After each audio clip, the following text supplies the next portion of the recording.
আসাম থেকে ত্রিপুরা হয়ে বাংলাদেশে পাচারের পথে উদ্ধার বিপুল পরিমাণ ইয়াবা ট্যাবলেট। 30 লক্ষ টাকার ইয়াবা ট্যাবলেট বাজেয়াপ্ত করেছে ত্রিপুরা পুলিশ। 6000 ইয়াবা ট্যাবলেট সহ আটক এক পাচারকারী যুবক। 8 নম্বর আসাম আগরতলা জাতীয় সড়কের নাকা পয়েন্টে উদ্ধার করা হয়েছে এই মাদকগুলি। আসাম থেকে ত্রিপুরা সোনামুড়া হয়ে বাংলাদেশে মাদক পাচারের পরিকল্পনা ছিল পাচারকারীর। বাংলাদেশে মাদক পাচারের ক্ষেত্রে ত্রিপুরা রাজ্য যে উর্বর ভূমি তা আরো একবার প্রমাণিত হলো।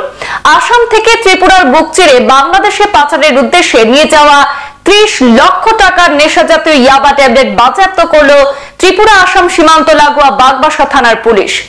শুক্রবার সন্ধ্যায় উত্তর ত্রিপুরা জেলার বাগবাসা থানার পুলিশ 8 নম্বর আসাম আগরতলা জাতীয় সড়কের নাকা পয়েন্টে চেকিং এর সময় একটি সন্দেহভাজন মোটর বাইকের গতিরোধ করে বাইক চালকের সাথে থাকা ব্যাগে তল্লাশি চালিয়ে 6000 ইয়াবা ট্যাবলেট উদ্ধার করেছে, যার কালো বাজারে মূল্য আনুমানিক 30 লক্ষ টাকা হবে।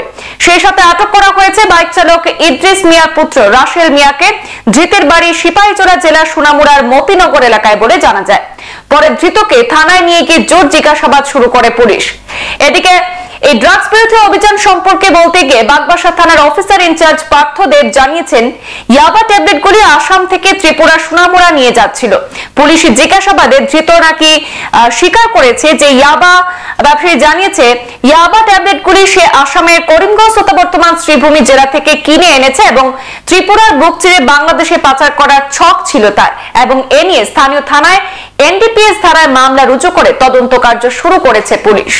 আজকে বিকালবেলা বাগবাসা পেট্রোল পাম্পের কাছে আমাদের নাকা পয়েন্টে একটা আমরা পালসার মোটর বাইক আটক করি, যার নাম্বার TR 056364।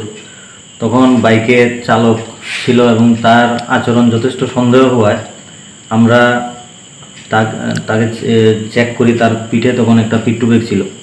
তার পিট্টু ব্যাগ থেকে 3টা বান্ডিলে আমরা মোট 6000 ইয়াবা ট্যাবলেট খুঁজে পাই এবং একটি মোবাইল ফোন তার কাছ থেকে আমরা পাই। মালগুলো কোথা থেকে নিয়ে এসেছিল কিছু জানতে পেরেছেন? এগুলো এখনো তদন্ত চলছে, তবে যতটুকু আমরা তার কাছ থেকে প্রাথমিকভাবে জানতে পেরেছি এটা আসাম থেকে নিয়ে এসেছে। ছেলেটা বাড়ি কোন জায়গায়? ছেলেটার নাম রাসেল মিয়া, বাড়ি ইদ্রিস মিয়া, বাবার নাম ইদ্রিস মিয়া, বাড়ি সোনামুড়া মতিনগর। সংবাদ এ পর্যন্তই, ফিরছি পরবর্তী অন্যান্য আপডেট নিয়ে, সাথে থাকুন। ধন্যবাদ।